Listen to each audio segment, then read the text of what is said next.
Pemirsa, jika sebelumnya para pasangan calon dan tim sukses percaya diri akan memenangkan Pilpres satu putaran, namun kini sebulan jelang hari pemilihan ada yang berbeda. Kabarnya para pasangan calon dan tim sukses menjalin komunikasi dengan pihak lain untuk menjajaki koalisi lanjutan di Pilpres 2024.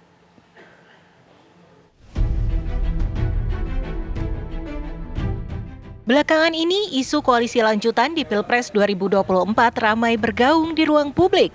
Lantaran hasil survei sejumlah lembaga mengungkap belum ada pasangan calon presiden dan calon wakil presiden yang memperoleh hasil lebih dari 50%.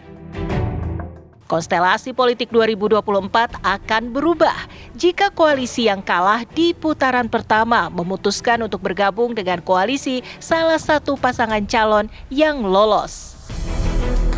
Kabar kedekatan kubu pasangan calon nomor urut 3 Ganjar Pranowo dan calon presiden nomor urut 1 Anies Baswedan mencuat setelah Anies bersalaman dan berbincang dengan Ketua DPP PDI Perjuangan Puan Maharani usai debat beberapa waktu lalu. Ramai kedekatan antara kubu Ganjar dan Anies pun ditanggapi calon presiden nomor urut 3 Ganjar Pranowo. Ia mengaku pihaknya memang menjalin komunikasi dengan kubu pasangan calon lainnya. Belum, sabar. Kita komunikasi sama semuanya. Mendadak munculnya wacana koalisi Anies Ganjar membuat Presiden Partai Keadilan Sejahtera PKS Ahmad Saiku angkat suara. Saiku menyatakan pihaknya terbuka dengan semua kalangan. Insya Allah saya itu terbuka pada semua kalangan ya, karena kita nggak tahu juga dengan siapa nanti kita, apakah kita masuk gitu ya, mudah-mudahan itu harapannya. Tapi nanti dengan siapanya juga kita nggak tahu juga kan.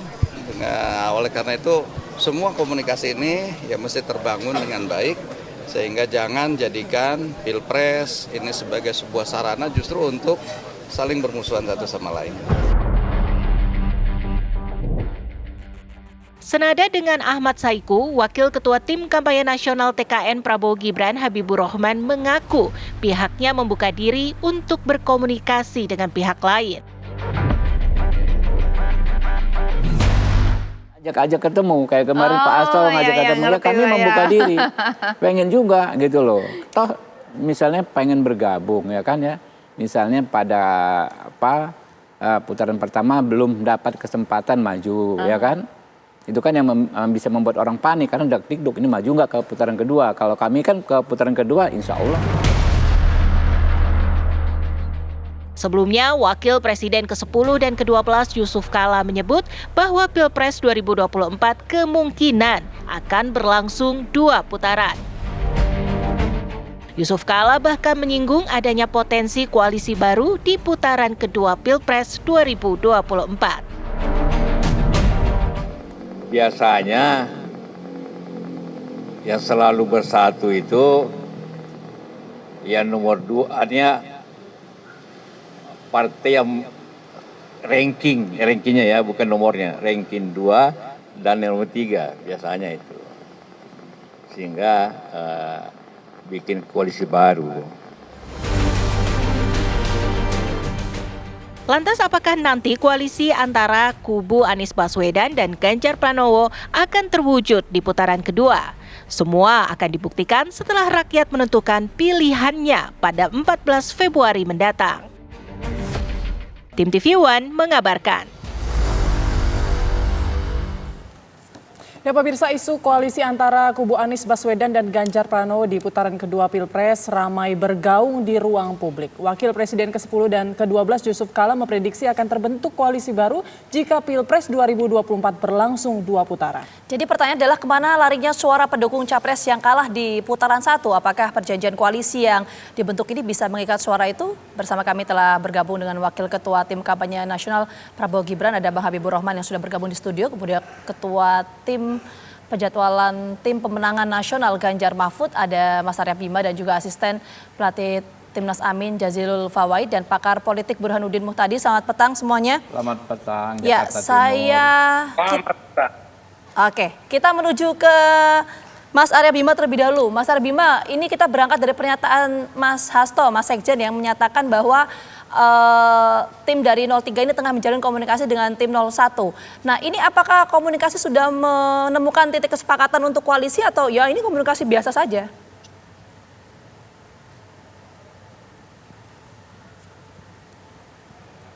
Mas Arya, boleh di-unmute dulu? Di-unmute dulu, Mas Arya, kami belum bisa mendengar suara Mas Arya. Halo. Oke, Ya, silakan. mengenai halo. Ya, silakan Mas Arya, sudah terdengar. Halo? Oke. Mengenai komunikasi tentu terus-menerus diadakan, tidak hanya dengan 01 tapi juga 02, terutama hal yang terkait situasi akhir-akhir ini di lapangan atau di grassroots atau di akar rumput ya. Kita terus merasa bahwa bagaimana pemilu yang kali ini harus benar-benar menjadi hajatan rakyat, hajatan publik, hajatan akar rumput, karena ada hal-hal yang mulai ada kecenderungan ketidakbebasan, ada penetrasi, ketidaknetralan oknum. Kita cinta TNI, kita cinta Polri, juga aparat untuk tetap berdiri netral. Komunikasi-komunikasi itu sebenarnya lebih terjadi di akar rumput. Pertemuan antara tim 01 dan 03 sebenarnya dirasakan justru akar rumput. Ada perasaan-perasaan yang sama, hal-hal yang terkait dengan ketidaknetralan. Itu yang sebenarnya menjadi poin akhirnya sekarang ini kita saling bertanya, saling mendengarkan apakah betul-betul ini terjadi secara masif.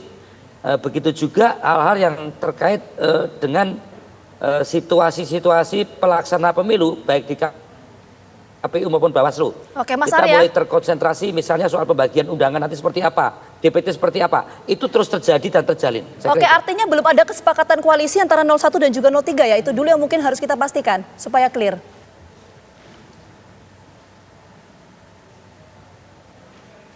Kalau mengenai putaran kedua kita masih sama-sama yakin ada target maksimal, target optimal dan target minimal.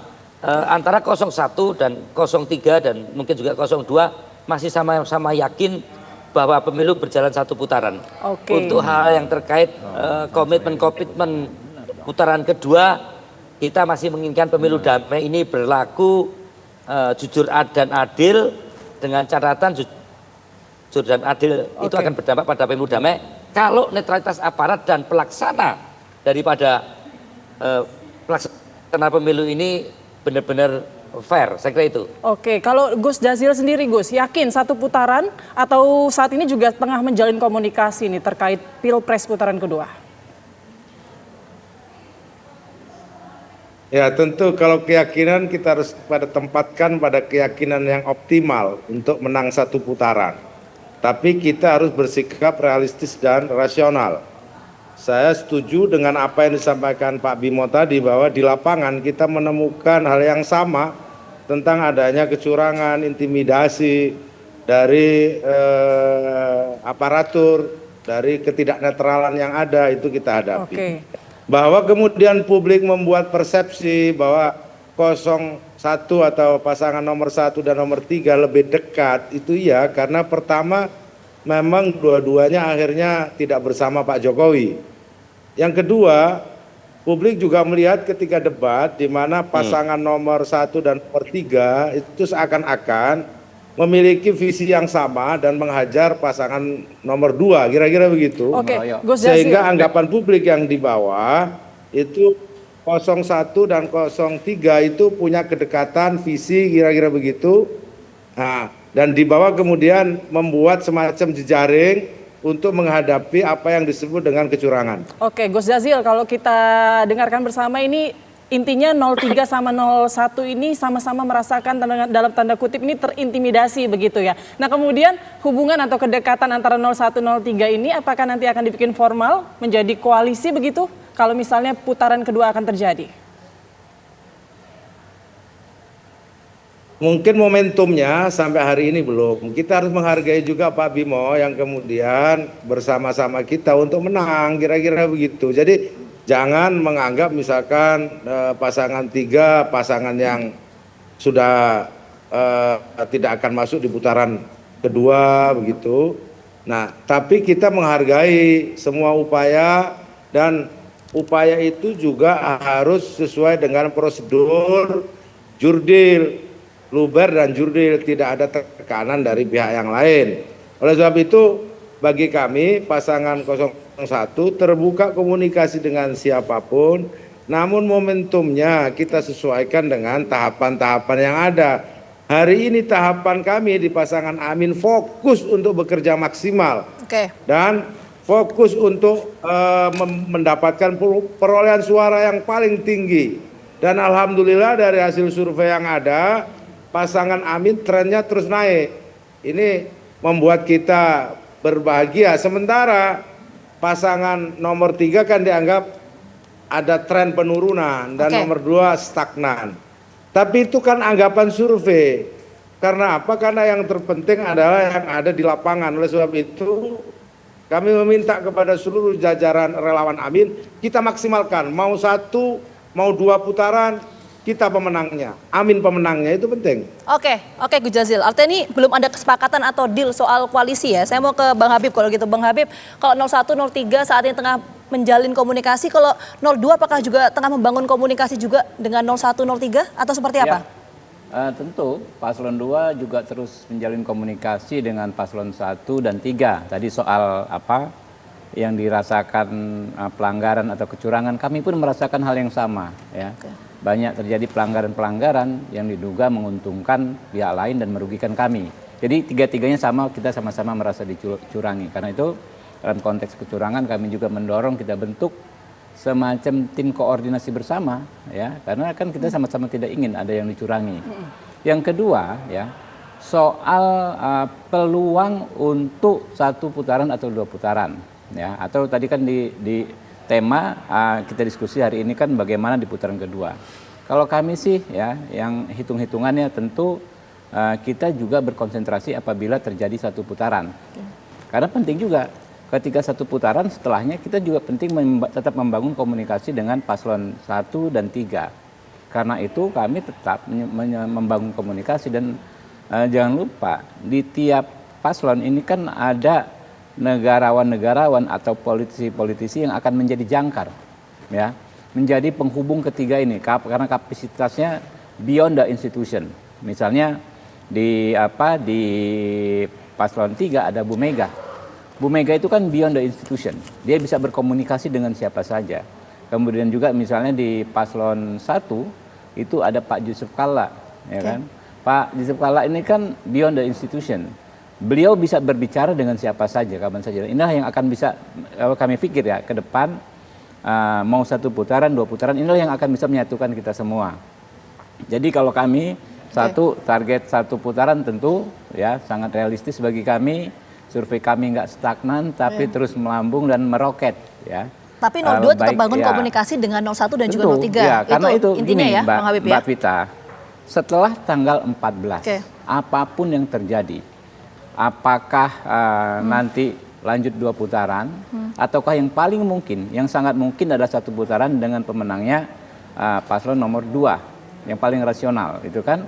Kami tetap punya simulasi, punya skenario bagaimana kita bersatu sebagai bangsa setelah tanggal 14. Jangan lagi kita terpecah belah dan lain sebagainya. Setelah tanggal 14 kita kembali bersatu. Kita bangun negara ini, kita bangun negeri ini, kita bangun bangsa ini ke depannya bersama-sama. Oke, artinya komunikasi ini terus terjalin. Nanti kita akan coba bahas. Ini nampaknya mungkin para politisi masih malu-malu untuk mengungkapkan komunikasi yang ada di balik layarnya. Tapi nanti kita tanya ke Mas Burhan. Kalau ini semua masih meyakini 1 putaran, tapi komunikasi tengah terjalin, apa yang bisa dibaca dari sini? Kita akan bahas usai jeda, tetap bersama kami. Oke, kita langsung ke Mas Burhan. Mas Burhan, kita sempat membahas kemarin ya di dialog di Kabar Petang bahwa komunikasi yang tengah terjalin antar para elit saat ini adalah sebagai upaya, ini pernyataan Mas Burhan ya, upaya untuk mencegah supaya tidak terjadi 1 putaran. Tapi tadi pernyataan dari para politisi kita masih meyakini 1 putaran. Itu kenapa? Apakah memang ini menyemangati para kader di bawahnya saja atau sebetulnya seperti apa realita politiknya, Mas Burhan? Ya menurut saya wajar kalau tiap paslon punya keyakinan memenangkan dalam 1 putaran. Namanya juga harapan. Tetapi di antara harapan yang disampaikan oleh ketiga paslon, mana yang secara realistis dan secara statistik mendekati kemungkinan untuk bisa diwujudkan ya tidak seluruh paslon bisa membungkus kemenangan dalam satu putaran. Dari 3 paslon memang ada potensi buat paslon 02 untuk menang satu putaran. Karena untuk mendapatkan 50% per satu, 02 hanya perlu kurang lebih 4-5%. Sementara untuk 01 dan 03 perlu effort yang luar biasa keras. Apalagi waktu tinggal 1 bulan dari sekarang. Jadi ada potensi satu putaran, tetapi tidak semua paslon punya kesempatan untuk membungkus kemenangan dalam satu putaran. Tetapi per hari ini data saya belum menemukan satupun calon yang aman di atas 50% plus, termasuk pasangan nomor 2 sekalipun. Jadi opsi 2 putaran juga sama terbuka seperti opsi 1 putaran juga. Nah, masalahnya adalah untuk untuk masuk putaran kedua itu lembaga-lembaga survei belum sampai pada kesepakatan yang bersifat konklusif. Jadi belum ada ijtima ulama survei berkaitan siapa yang menemani Pak Prabowo di putaran kedua. Karena selisih antara Mas Anies Mohaimin dengan Ganjar Mahfud itu statistically dead heat. Jadi belum signifikan secara statistik. Meskipun saya harus mengatakan kalau dibaca dari tren, memang Mas Anies Mohaimin mulai menyalip Mas Ganjar. Tren terakhir data saya begitu. Tetapi selisihnya itu tidak signifikan secara statistik. Jadi kita tidak tahu siapa yang unggul di antara 01 atau 03 dalam rangka menemani Pak Prabowo. Oke. Nah itu datanya begitu. Oke, Mas Burhan, kalau misalnya nanti terjadi putaran kedua, nah kemungkinan misalnya nih 01 dan 03 ini kemudian bergabung, apakah nanti suaranya bisa mengalahkan 02 prediksinya? Nah ada 2 barikade yang harus dilalui oleh paslon 01 dan 03. Pertama adalah barikade di tingkat elit, karena koalisi itu keputusan elit. Nah pertanyaannya, apakah ya, di tingkat elit tidak ada lagi constraint atau barrier secara psikologis berkaitan dengan upaya membangun koalisi di putaran kedua. Karena bagaimanapun kan ada pertanyaan nih yang misalnya patut diajukan, PDI Perjuangan dengan PKS mungkin nggak terjadi koalisi di tingkat nasional. Di tingkat pilkada sudah beberapa kali, termasuk pilkada Solo saat PDI Perjuangan dengan PKS mengusung Pak Jokowi. Tetapi di tingkat nasional belum ada presidennya. Termasuk juga bagaimana hubungan veto player seperti Ibu Mega yang sangat luar biasa menentukan suara PDI Perjuangan dengan Pak Surya Paloh yang menjadi kingmakernya Mas Anies. Bisa nggak ngopi berdua bareng seperti dulu? Jadi hal-hal semacam ini tuh nggak mudah diputuskan. Meskipun keputusan di tingkat elit. Belum lagi Putri, keputusan di tingkat elit kalau tidak diikuti atau tidak menetes ke bawah, itu juga secara elektoral tidak ada gunanya. Karena bagaimanapun preferensi masyarakat atau konstituen masing-masing pendukung paslon bisa jadi berbeda dengan keputusan elit. Ya. Nah dalam teori ini disebut istilah split ticket voting. Jadi 2 PR itu perlu dijajaki karena bagaimanapun tidak mudah. Nah sepertinya hubungan atau komunikasi paslon 01, 02 dan partai-partai pendukungnya itu dalam rangka itu. Dalam rangka ice breaking, ya, mencairkan suasana. Kalau misalnya terjadi 2 putaran. Oh, upaya mencairkan suasana karena tidak begitu dengan mudah ya koalisi terbentuk karena belum tentu suara di elit ini bisa sama dengan suara di grassroots, kurang lebih seperti itu ya Mas Burhan ya. Saya mau menuju dulu ke Mas Arya. Mas Arya, meskipun ini belum ada kata kesepakatan untuk koalisi, tapi sudah ada ajakan belum dalam komunikasi itu untuk misalnya berkoalisi? Ajakan dulu, sudah ada belum itu? Ya, step pertama kita tidak mau tergiring opini bermain di dalam satu koalisi yang akhirnya atau kerjasama untuk putaran kedua. Ini konsentrasinya itu kita akan patahkan yang namanya satu putaran dengan variabel-variabel atau elemen-elemen yang sebenarnya tidak masuk akal.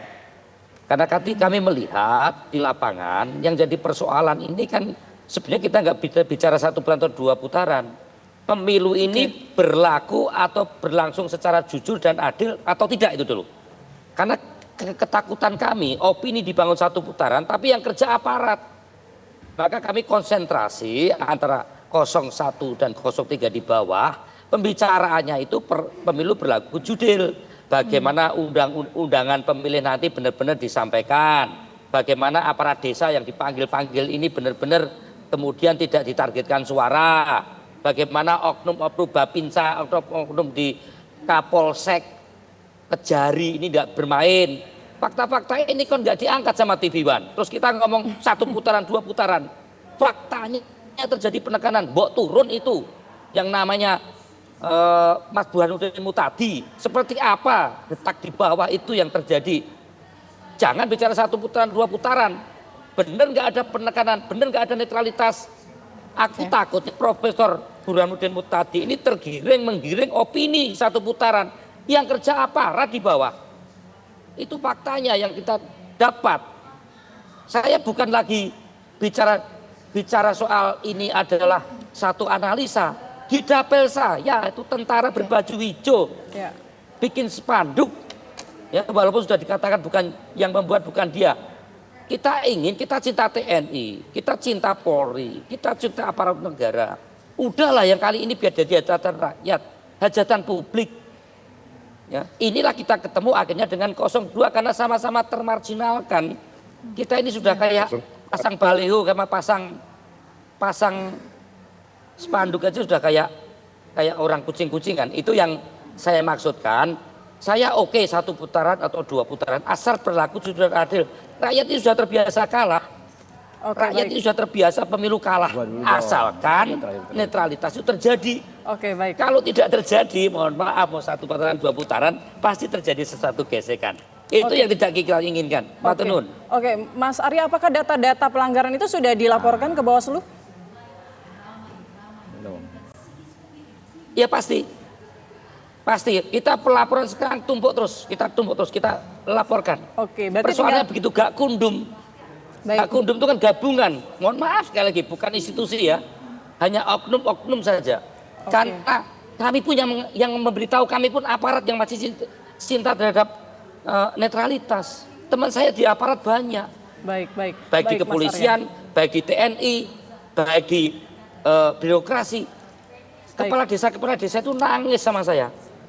Ya kan? Baik, artinya kita tinggal menunggu dari aksi Bawaslu sendiri ya, untuk memberikan tindakan kepada oknum-oknum tersebut. Netralitas ini terjadi nggak untuk 1 putaran atau 2 putaran? Itu lebih penting. Ya, kita tinggal nunggu aksi dari Bawaslu ya, setelah ada laporan apakah ada tindakan nanti untuk ke oknum-oknum tersebut yang disebutkan sama Mas Arya tadi. Betul. Oke, saya mau beralih ke Gus Jazil terlebih dahulu. Gus, tahu saya ini Anies Baswedan tidak pernah mengucapkan selamat ulang tahun loh untuk PDIP. Tapi kemarin nih yang menarik adalah beliau mengucapkan ucapan selamat ulang tahun. Apakah ini sinyal bahwa kemudian nanti Anies Baswedan yang kemungkinan akan mengajak duluan tim 03 untuk bergabung di putaran kedua? Ya tentu karena memang Bu Mega dan kita lihat semua ada momentum di mana konstitusi itu ditekuk-tekuk dan Bu Mega yang pasang badan di situ. Wajar saja Pak Anies sebagai calon presiden dengan narasi koalisi perubahan memberikan penghargaan yang sungguh luar biasa karena menurut saya dan kita semua harus mengakui hanya Bu Mega yang berani bersikap secara konsisten sampai hari ini, yang selalu bilang hukum jangan ditekak-tekuk, hukum jangan dipermainkan, itu kan Bu Mega. Oleh sebab itu apa yang disampaikan oleh Pak Anies itu adalah bagian untuk memberitahu kepada publik bahwa memang ada masalah dan kemudian masalah itu Bu Mega ikut berdiri tegak untuk mengawal konstitusi. Bukan sinyal ajakan ya. Nah, tapi yang halo? Ya. Bukan sinyal ajakan atau pendekatan ya maksudnya? Ya boleh saja kita anggap sebagai sinyal juga boleh. Karena apa? Karena memang sampai detik ini kita tidak punya masalah sedikit pun dengan 03. Seperti disampaikan Pak Bimo tadi, kita punya masalah dengan orang yang memiliki cacat di dalam konstitusi. Kita punya masalah dengan sekarang fakta di lapangan yang kemudian mengacak-acak keadaan. Ini soal penting karena ini soal legitimasi pemilu. Lihat dari nadanya Pak Bimo tadi seakan-akan mengatakan kalau ini diterus-teruskan hasil pemilu tidak akan legitimate. Lepas dari siapapun yang menang. Ini kan berbahaya untuk bangsa ini. Oleh sebab itu saya juga berharap berhentilah menggunakan tangan-tangan kekuasaan dan itu cetok nyata. Bahwa itu dilaporkan atau tidak dilaporkan kan melaporkan dirinya sendiri. Mana mungkin itu akan diproses. Selama ini anggapan kita kepada penegak hukum selalu begitu. Kecuali nanti viral baru diproses. Nah oleh sebab itu ini soal yang penting menurut saya, soal legitimasi pemilu ini penting untuk dibicarakan. Saya setuju dengan Pak Habib tadi, kita duduk bersama kalau perlu kita bicara betul sungguh-sungguh soal legitimasi pemilu. Soal bagaimana menjaga konstitusi. Gus Jazil. Di atas itu semua. Karena kami di pasangan 01. Kalau soal pemilu itu keyakinan dari awal kita menang. Kekhawatiran yang disampaikan oleh Gus Jazil dan juga Mas Arya tadi nanti akan langsung ditanggapi oleh Bang Habib, tapi kita jeda dulu, Pak. Dan Kabar Petang akan hadir saat lagi untuk Anda. Ya, segmen ini kita kembali lagi ke tema dialog kita soal penjajakan koalisi, tapi saya mau ke Bang Habib dulu menjawab kekhawatiran yang disampaikan oleh Mas Arya dan juga Gus Jazil tadi. Seperti apa? Saya juga tiap hari ketemu rakyat ya, dari pagi sampai petang.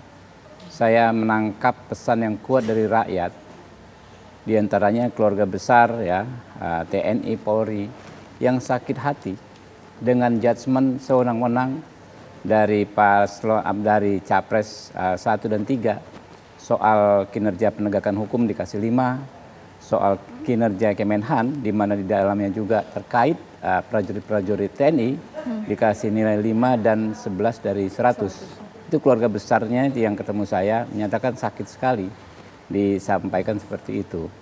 Begitu juga tuduhan-tuduhan tidak berdasar yang hanya bersifat propagandis seperti disampaikan tadi Pak Arya Bima dan Pak Jazilul. Kan hanya ngomong doang mereka ini, nggak ada bukti, ya, nggak lapor juga ke Bawaslu. Jadi nggak ada laporan. Mana? Coba dicek aja, nggak ada kok laporannya. Saya yakin kok nggak ada, karena memang nggak ada peristiwanya. Ya. Dan kalau toh ada peristiwanya, ada dugaannya, laporkan dong ke Bawaslu. Nanti Bawaslu yang akan memverifikasi. Dan ini tuduhan-tuduhan tidak berdasar terhadap TNI, Polri sangat menyakitkan anggota TNI, anggota Polri dan keluarga besarnya. Mereka yang bekerja keras membantu kita menghadapi pandemi, menjaga pertahanan dan keamanan, sakit hati sekali dengan mereka. Itu. Nah kemudian soal kemungkinan 1 putaran, 2 putaran komunikasi. Saya bilang komunikasi itu kita ambil inisiatif atau tidak saat ini, sebetulnya kita ini sudah ada tokoh-tokoh jangkar juga. Ya, kita sudah banyak sekali melewati babak dalam kehidupan berbangsa dan bernegara ini. Yang paling rumit itu misalnya Prabowo dengan Pak Jokowi bisa ketemu kok. Sesengit itu battle-nya, pertarungannya 2 kali pemilu bisa ketemu. Bang Habib melihat potensi untuk nanti kita 2022 punya itu. tradisi. Akhirnya kita sudah punya tradisi ya bangsa ini. Menurut saya sepanas-panasnya dinamika hari ini ya. Kan kemarin jelas rakyat bersimpati pada Pak Prabowo karena dikeroyok ya pada debat. Hasilnya justru elektabilitas kami melejit karena mak-mak makin cinta, makin sayang ke Pak Prabowo. Begitu juga jubir-jubirnya kan begitu. Tapi sesengit apapun, setelah tanggal 14 Februari, saya pikir langsung deh. Kita akan ada rekonsiliasi. Bukan hanya akan ada rekonsiliasi, terkonsolidasi secara natural. Itu menarik. Ini. Nanti mungkin saya akan bahas itu. Tapi bagaimana untuk peluang koalisi? Kita bicara dulu fokusnya adalah peluang koalisi antara 02 dengan 01 atau 02 dengan 03 bukan itu hanya apa? Gini. Terbuka nggak peluang jadi itu? Gini Mbak Vita. Koalisi itu bukan kami arahkan hanya ke 01 atau 03. Kalau perlu 3-3-nya langsung berkoalisi kok. Setelah tanggal 14 Februari. Nggak ada oposisi begitu? Bukan persoalan ada oposisi nggak ada oposisi. Itu hal teknis ke depan. Tapi bagaimana kita sebagai bangsa mengedepankan persatuan setelah tanggal 14 Februari. Jadi sangat mungkin kita setelah tanggal 14 Februari lihat quick count-nya mungkin sampai tengah malam. Tanggal 15-nya sudah pada ngopi bareng kok. Tiga pihak ini sudah pada ngopi bareng, udahlah kita isi ya kan bagaimana ya bangsa ini ke depan bisa berjalan dengan baik, pengelolaan negara bisa terus kembali berjalan, pelayanan kepada rakyat bisa kembali maksimal. Kan itu sangat cost ya. Kemarin ini kan dari penetapan calon sampai sekarang kan banyak sekali cost sosial, politik dan ekonominya. Kita semua capek perasaan sebetulnya. Biasa kita ketemu hahi dengan teman-teman, sekarang kita langsung pasang kuda-kuda. Tapi setelah tanggal 14 saya pikir itu akan ada titik balik persatuan. Terbuka komunikasi ya dengan 01 dan calon. juga 03. Ketiga-tiganya. Baik. Itu menarik. Kita mau menuju ke Mas Burhan. Mas Burhan, kita kembali lagi ke tema dialog kita soal kalau kita bicara ini kan sebenarnya masih dinamis ya. Bisa saja nanti satu putaran, kalau ada 50% per satu, bisa jadi juga 2 putaran. Tapi kalau asumsinya per hari ini tadi Mas Burhan menyampaikan 2 putaran, Mas Burhan, itu peluang koalisi dari ketiga ini seperti apa petanya? Iya, sebelum ke situ sedikit aja Gina, soal dugaan pelanggaran netralitas aparat, betapapun isu itu mungkin belum dilengkapi dengan bukti yang kuat, kita sebagai anak bangsa perlu serius. Karena bagaimanapun legitimasi hasil pemilu tidak boleh dipertanyakan oleh sedikit pun elemen bangsa ini. Tapi memang kita harus akui ini kan kayak old song dinyanyikan oleh new singer ya. Dulu yang sering bicara kecurangan dan netralitas aparat itu Bung Habib. Jagonya. Yang sering. Karena dulu kan Bung Habib kan lawannya Pak Jokowi ketika mendukung Pak Prabowo. Sekarang kebalik. Jadi yang bicara sekarang Bung Jazuli, Gus Jazuli, sama ini Mas Bima. Ini kan soal pertukaran posisi aja yang kebetulan berbeda. Tetapi lagi-lagi penyelenggara pemilu harus menindaklanjuti, termasuk mereka yang menyampaikan ini juga tidak sekedar perang opini, harus dilengkapi dengan bukti supaya kualitas pemilu kita makin meningkat. Nah, kembali ke pertanyaan Gina tadi. Seberapa besar peluang terjadi koalisi? Nah, di tingkat elit itu lebih rumit ketimbang di tingkat massa. Kalau di tingkat massa, Gina, data per hari ini itu Pak Prabowo itu diuntungkan oleh posisi sebagai calon presiden tengah, middle candidate.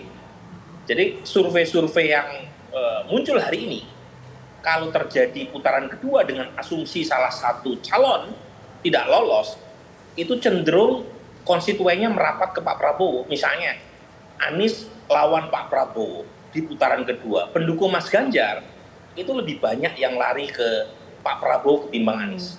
Demikian juga sebaliknya, kalau misalnya Mas Ganjar yang lolos putaran kedua melawan Pak Prabowo, itu pendukung Mas Anies most likely mendukung Pak Prabowo di putaran kedua.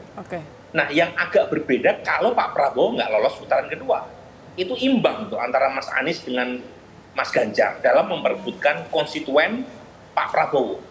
Nah, saya sebut itu lebih mudah dibaca karena kita punya mekanisme saintifik untuk mengukurnya. Nah, kalau di tingkat elit itu margin of error-nya gede, terutama dalam memetakan perilaku elit. Karena tadi satu, perilaku elit seringkali tidak bisa diduga semata-mata berdasarkan pola hari ini. Contoh, siapa yang bisa menduga Pak Prabowo dengan Pak Jokowi berkoalisi setelah 2 kali pilpres, ya, tanda kutip perang Bratayuda. Itu kan perilaku elit seperti itu. Termasuk misalnya mungkin hari ini Pak Surya Paloh dengan Ibu Mega sulit untuk ketemu, jangan-jangan bisa ketemu nih kalau terjadi putaran kedua. Ketika Pak Prabowo lolos, kemudian Mas Anies atau Mas Ganjar salah satunya ya itu lolos putaran kedua. Kalau kita baca kemarin kan sulit, Gina. Lawang Mas Hasto berkali-kali mengatakan menutup pintu koalisi dengan PKS atau Demokrat. Tapi di putaran kedua siapa tahu ada perubahan. Dan itu sudah dijajaki misalnya pertemuan-pertemuan antara paslon 01 dan 03 yang kebetulan mereka sekarang dalam posisi mengejar dan dalam kebetulan juga mereka dalam posisi yang mereka klaim sering dirugikan karena posisi sebagai penantang petahana. Jadi kita tunggu saja Gina ke depan seperti apa, tapi saya menduga aspek lain yang turut menentukan adalah bandwagon effect. Apa itu?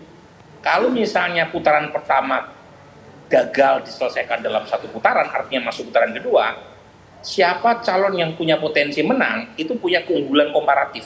Karena sebagai calon yang diunggulkan mungkin akan menarik partai-partai yang gagal masuk di putaran kedua. Karena insentif minimal untuk mendapatkan bergaining position, terutama di putaran kedua kalau menang, itu lebih tinggi buat calon yang dipersepsikan menang. Baik. Cuma kan masih ada 3,5 bulan ya, sampai bulan Juni ya. Jadi apapun sebenarnya bisa terjadi. Baik. Terakhir mungkin saya mau ke Gus Jazil. Ini masih terkait soal kecemasan atau kekhawatiran terkait netralitas nanti pelaksanaan pemilu 2024. Kira-kira apa saja nih pelanggaran-pelanggaran yang sudah diajukan mungkin dari kubu Amin ke Bawaslu?